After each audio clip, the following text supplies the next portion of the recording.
오늘의 제목은 아담과 이브로서 3편으로 나눠서 73편, 유란시아서 73편의 요약인 에덴 동산에 관한 이야기를 해보겠습니다. 이 편에서는 아담과 이브의 도착에 대해서 얘기하고 3편에서는 아담과 이브의 실패에 대해서 살펴보겠습니다. 우선 1편은 에덴 동산에 관한 이야기로 주로 유란시아서 73편의 요약이라고 보면 되겠습니다.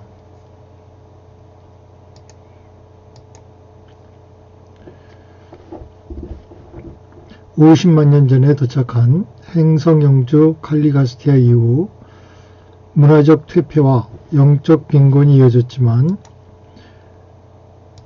유란시아 민족들의 생물학적 상태에는 큰 영향을 미치지 못했고, 행성의 역사에서 4만 년 전에 이미 생물학적 관점에서 볼 때는 유란시아 민족들의 진화가 절정에 가까이 이르렀다는 것을 그때 유란시아에서 근무하던 생명 운반자들이 주목하게 되었습니다.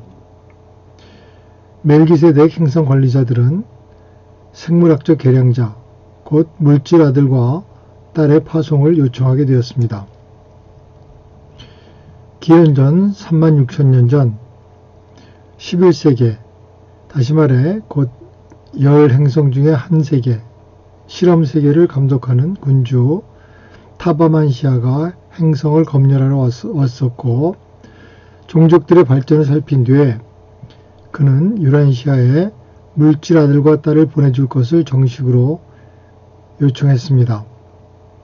이 검열 이후 100년이 채 안 돼서 아담과 이브, 곧 지옥체계의 물질 아들과 딸이 도착했고, 반란으로 뒤에 처지고 영적으로 고립된 이 행성에서 혼란을 해결하고자 어려운 과제를 시작했습니다.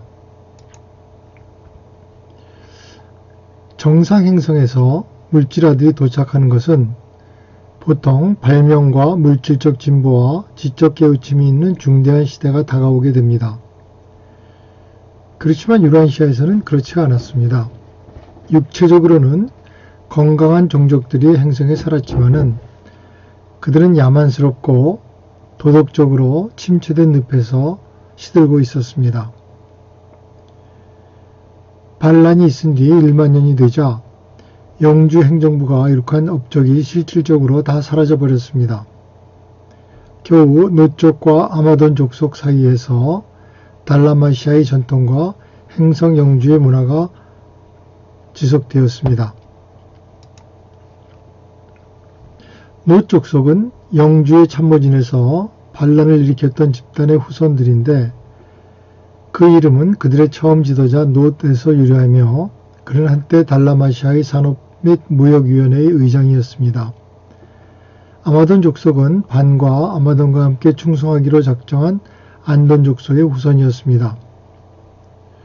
놋 족속과 아마돈 족속 사이에는 전통적으로 적대 관계가 있었습니다. 나중에 에덴 동산의 일에서도 그들이 평화롭게 함께 일하기는 대단히 힘들었습니다.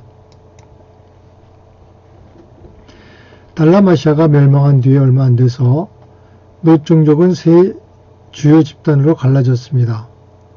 중앙 집단은 페르시아만 상류 가까이에서 그들 최초의 집 바로 근처에 남아 있었고, 동쪽 집단은 유프라테스 강 유역의 바로 동쪽에 엘람 고지 지역으로 옮겨갔습니다. 서쪽 집단은 지중해 시리아의 동북 바닷가에서 그리고 인접한 영토에서 자리를 잡았습니다.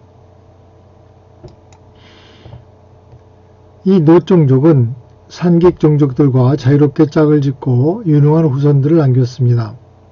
그리고 모반한 달라마시아의 사람들 후손 중에 일부는 후에 메소포타미아 북쪽의 땅에서 반과 그의 충성스러운 추종자들과 합쳤습니다. 아담과 이브가 도착하기 전에 이 무리, 바로 놋 족과 아마존 족속들은 땅에서 가장 진보하고 문화가 발달한 민족이었습니다.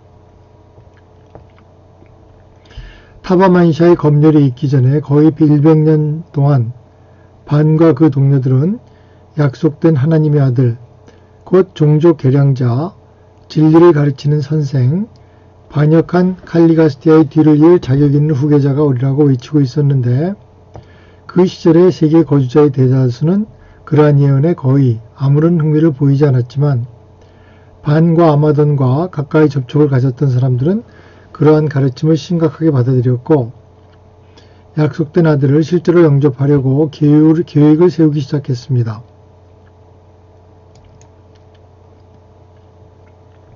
그들의 고지본부로부터 또 멀리 흩어져 있는 61개 촌락으로부터 반과 아마돈은 기꺼이 일하고 싶은 열심히 있는 노동자 무리를 3,000명이 넘게 모집했고 이들은 엄숙한 집회에서 약속된 아들을 위하여 준비하는 이 사명에 헌신하였습니다.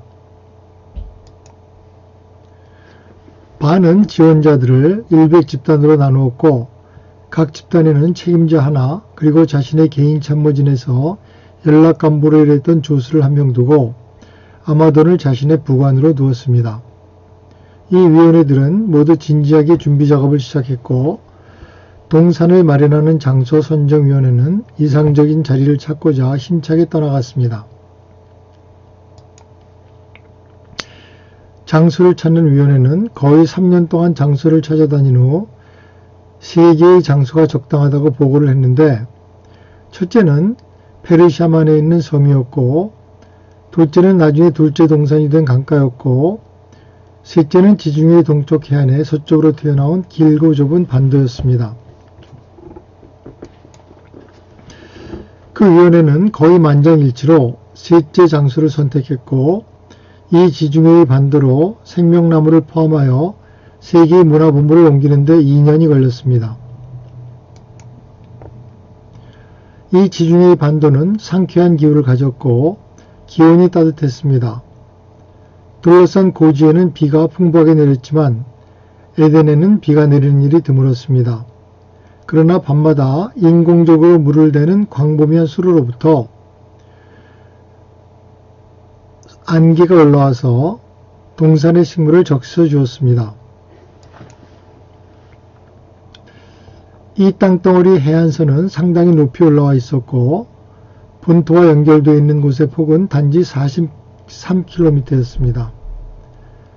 동산에 물을 대는 큰 강은 반도의 고지로부터 내려와서 본토에 이르는 반도의 목을 거쳐서 동쪽으로 그리고 거기서부터 메소포타미아의 낮은 땅을 거쳐서 그 너머의 바다로 흘러갔습니다. 그 강은 에덴 반도의 바닷가의 산에서 기원을 가진 4개의 지류로서 물을 받았는데 이것들이 바로 에덴에서 나간 4수원입니다. 동산을 둘러싸는 여러 산에는 귀중한 돌과 금속이 많았지만 이것들은 별로 주목을 받지 못했습니다. 대신에 원해와 농업이 중요시 되었습니다. 동산으로 선택된 장소는 세상에서 가장 아름다운 장소였고 기후는 이상적이었습니다. 다른 어디에도 그렇게 식물로 천국을 표현한 곳이 되도록 아주 완전히 적합한 장소가 없었습니다. 이 장소가 유란시아 문명의 중심이 되었습니다. 건너편 외부 세상은 어두움과 무지와 야만 속에 놓여 있었습니다. 에덴은 유란시아에서 하나의 밝고 빛나는 장소, 꿈같은 곳이었으며 아름답고 완전한 풍경의 영화로움을 표현하는 시 같은 곳이 되었습니다. 생물학적 계량자인 물질 아들들이 한 진화 세계에 머무르기 시작할 때 그들의 거처를 흔히 에덴 동산이라고 부르는데 이것은 별자리 수도 에덴시아의 특징, 화려한 특징을 가지기 때문입니다. 그 구역 안에서는 결코 아무 동물도 죽이지 않았습니다. 건축하는 여러 해 동안 내내 동산의 일꾼들이 먹는 고기는 다 본토에서 기르던 동물로부터 가져왔습니다. 첫 번째 과제는 반도의 목 부분을 가로질러서 벽돌담을 세우는 일이었습니다. 이것이 일단 끝나자 풍경을 아름답게 만들고 집을 짓는 일을 방해받지 않고 진행할 수 있었습니다. 동물이 있는 동산은 큰 담 바로 바깥에 그보다 작은 담을 쌓아서 만들었습니다. 그 사이의 공간은 온갖 종류의 들짐승이 차지했고 어떤 공격을 받았을 때 방어로 쓰였습니다. 동산을 준비하는 일에는 오직 자원하는 노동자만 썼습니다. 그러나 기대하던 아들과 딸이 얼마나 빨리 올지 모르고 그들의 도착이 늦어질 경우에 젊은 세대도 또한 그 사업에 참여하기 위해서 훈련을 받아야 한다고 반이 말하자 이것은 큰 실망의 원인이 되었습니다. 이로 인해 많은 탈주자가 생겼지만 반은 준비를 계속 수행했고 그동안의 탈주자들의 자리를 더 젊은 자원자로 채웠습니다. 에덴반도 한가운데 돌로 만든 우주아버지의 아름다운 성전 동산의 성소가 있었습니다. 북쪽에는 행정본부가 세워졌고 남쪽에는 일꾼과 그 가족들을 위하여 집들이 건축되었습니다. 서쪽에는 학교들을 위하여 땅이 할당되었고 한편 에덴의 동쪽에는 약속된 아들과 그 직계우선을 위하여 예정된 거처가 세워졌습니다. 에덴을 건축하는 계획은 인간 100만 명을 위하여 집과 넓은 땅을 마련해 놓는 것이었습니다. 아담이 도착했을 때 동산이 겨우 4분의 1 정도만 완성되었지만 거기에는 몇천 킬로미터나 되는 관계수로와 19,000킬로미터가 넘는 포장된 도로가 있었습니다. 여러 구역에 5,000동이 조금 넘는 벽돌 건물이 있었고 나무와 식물은 거의 셀 수 없이 많았습니다. 공원에 있는 어느 주택 집단이라도 집의 수는 기껏해야 7이었습니다. 그리고 동산의 구조물은 평범했지만 무척 예술적이었었고 도로와 작은 길이 잘 조성되었고 주위의 풍경은 아름답게 꾸며졌습니다. 동산의 위생시설은 그때까지 유란시에 있었던 어떤 것보다 훨씬 앞서 있었습니다. 에덴의 마실 물은 정결함을 보존하기 위해 고안된 위생규칙을 엄격하게 지킴으로 건강에 아주 좋게 유지되었습니다. 하수도를 처리하는 시설이 나중에 세워지기 전에 모든 쓰레기나 썩는 물질을 꼼꼼히 파묻는 관습을 잘 지켰습니다. 아담의 체제가 무너지기 전에 땅에 파묻은 벽돌 파이프로 하수 처리 체계가 건설되었고 이것은 담 밑으로 이어져서 동산의 바깥담, 곧 작은 담을 거의 1.6km나 지나서 에덴의 강으로 흘러들어갔습니다. 아담이 도착할 때가 되기까지 식물의 대부분이 에덴에서 자라고 있었습니다. 많은 과실, 곡식, 경과가 이미 크게 개량되었습니다. 현대의 많은 채소와 곡식이 여기서 처음 재배되었지만 수십 종류의 먹을 수 있는 식물이 나중에 세상에서 사라져버렸습니다. 동산의 약 5%는 인공 재배 기술로 경작하였고 전체의 15% 정도가 경작되었으며 나머지는 아담이 도착할 때까지 얼만큼 자연 상태로 놓아두었는데 그의 생각에 따라서 공원을 완성하는 것이 최선이라고 생각했기 때문입니다.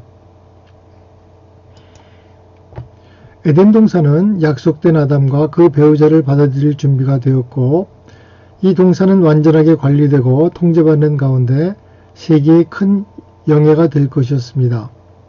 아담과 이브는 에덴의 모든 계획을 아주 기뻐했지만 그들 자신의 거처를 꾸미는 일에 많은 공을 들였습니다. 아담이 도착했을 때 작업이 모두 끝났다고 할 수는 없어도 그곳은 이미 아름다운 여러 식물로 장식되어 있었습니다. 아담이 에덴에서 머무르던 시절에 동산 전체가 새로운 모습으로 변했고 놀라운 규모의 아름다움과 웅장함을 갖추었습니다. 이 시절 이전이나 이후에 유란시아의 원해와 농업이 결코 그렇게 아름답게 충만하게 이루어진 적은 없었습니다. 반은 동산의 성전 안에 오랫동안 보관해오던 생명나무를 심었고 그 잎은 민족들을 치유하기 위한 것이었는데 그 과일은 반이 오랫동안 땅에 살 수 있게 해주었습니다. 유란시아에서 물질 형태를 입고 나타난 뒤에 아담과 이브도 생명을 유지하기 위하여 이 에덴시아의 선물에 의존할 것을 반은 잘 알았습니다. 책의 서울에 있는 물질 아들들은 생명을 유지하기 위하여 생명나무가 필요하지 않습니다. 오직 행성에서 다시 인격화되었을 때 그들은 육체가 죽지 않게 하기 위해서 이 첨가물에 의존합니다. 선악을 알게 하는 나무는 비유적인 표현, 다양한 인간의 체험을 가리키는 상징적인 이름일지 모르지만 생명나무는 신화가 아닙니다. 생명나무는 실제하였고 오랫동안 유란시아에 있었습니다. 에덴시아의 지도자들이 칼리가스티아를 유란시아의 행성영주로 또 예루살렘 시민 100명을 그들의 행정 참모진으로 임명하는 것을 인가했을 때 멜기세덱들 편에 에덴시아의 한 떨기나무를 행성으로 보냈고 이 식물은 유란시아에서 자라나서 생명나무가 되었습니다. 생명나무는 별자리 본부 구체의 토산물이며 하보나 구체들 뿐만 아니라 지역우주와 초우주의 본부 세계에서도 또한 발견되지만 체계의 서울에는 없습니다. 이 수포식물은 동물의 노화를 억제하는 어떤 공간 에너지를 저장하고 있었습니다. 생명나무의 열매는 비화학적 방법으로 에너지를 저장하는 건전지와 같았고 먹었을 때 생명을 늘리는 힘을 방출하였습니다. 이 형태의 양분은 유란시아에 있는 보통의 진화 존재에게는 전혀 쓸모가 없었지만 특별히 칼리가스티아 참모진의 위형 참모진 100명 그리고 영주 참모진에게 생명지를 기여한 수정된 안돈 족속 100명에는 큰 쓸모가 있었습니다. 영주가 다스리던 그 시절에 그 나무는 아버지의 성전의 가운데 뜰에서 자라고 있었는데 반란이 발생하고 나서 반과 그 동료들은 그 나무를 자신들의 캠프로 옮겨 다시 길렀고 거기서 그 나무는 반과 아마돈에게 10만 년이 넘도록 영향을 공급하였습니다. 반과 그 동료들은 아담과 이브를 위하여 동산을 준비했을 때 에덴시아의 나무를 에덴 동산으로 옮겨 심었으며 거기서 다시 한번 그 나무는 아버지를 예비하는 또 다른 성전의 중심 원형뜰에서 자랐습니다. 아담과 이브는 그들의 이중 형태의 육체 생명을 유지하려고 그 열매를 정기적으로 먹었습니다. 물질 아들이 계획이 실패했을 때 아담과 그의 가족은 그 나무를 동산에서 가지고 가는 것이 허락되지 않았습니다. 롯 족속이 에덴 동산으로 침입했을 때 그들이 그 나무의 열매를 먹으면 신들과 같이 되리라는 이야기를 들었고 몇 년 동안 그 과일을 아낌없이 먹었지만 그들에게는 아무런 효과가 없었습니다. 그들은 생명나무로부터 아무런 혜택을 얻을 수가 없게 되자 화가 났고 그들의 한 내란과 연관되어서 성전과 나무는 모두 불에 타버리게 되었습니다. 동산이 나중에 물에 잠길 때까지 오로지 돌담만 남아 있었습니다. 이것이 두 번째로 파괴된 아버지의 성전이었습니다. 이제 유란시아에서 모든 육체는 살다가 죽어야 하는 자연스러운 과정을 거치게 되었습니다. 아담과 이브, 그 자녀와 손자들은 동료들과 함께 시간이 지나자 모두 죽었습니다. 그들은 지역우주의 상승 계획을 따르게 되었고 그 계획은 육체가 죽고 나면 맨션 세계에서 부활하는 것이었습니다. 아담이 첫째 동산을 떠난 뒤 롯 종족, 큐 종족, 순투 종족이 그 자리를 차지했습니다. 나중에 동산은 아담 족속과 협조하는 것을 반대한 북쪽 롯 종족의 거처가 되었습니다. 아담이 동산을 떠난 뒤에 그 반도는 거의 4,000년 동안 이 저급한 롯 종족이 차지하고 있었습니다.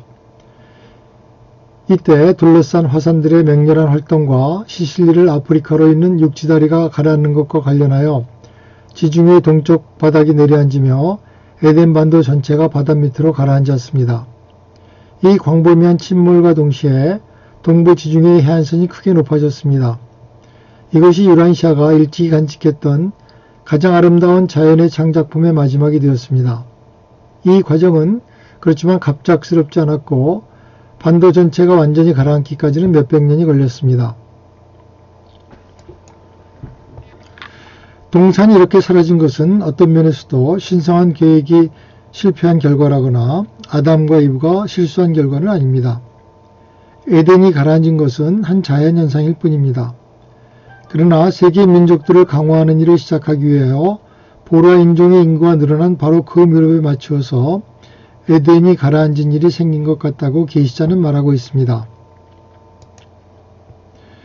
멜기세덱들은 아담에게 그 자신의 가족이 50만이 될 때까지 다른 종족을 개량하기 위해 혼합하는 시도를 하지 말라고 조언했습니다.